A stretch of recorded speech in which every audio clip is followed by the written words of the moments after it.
Hi, within this lecture we're going to discuss how WPA and WPA tools actually work. So we have seen it's very easy to crack WEP encrypted routers, but it's really hard to crack WPA actually because we need a handshake and we need a word list in order to do that. And what's a handshake and what's a word list?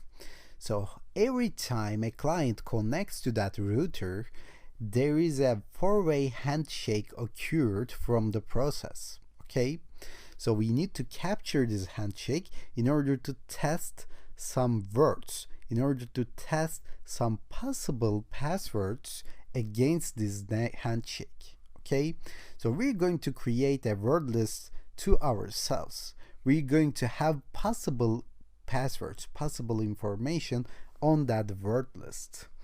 And at this point, I believe you understand it's harder to crack the WPA password because there might be millions of possibilities for passwords. Okay, so if a user uses a 8-character password, it's relatively easy to crack this, but if they use something like 9 characters, 10 characters, 12 characters, it should get harder for us because we're going to try passwords one by one, of course automatically, but again one by one in order to get the real password.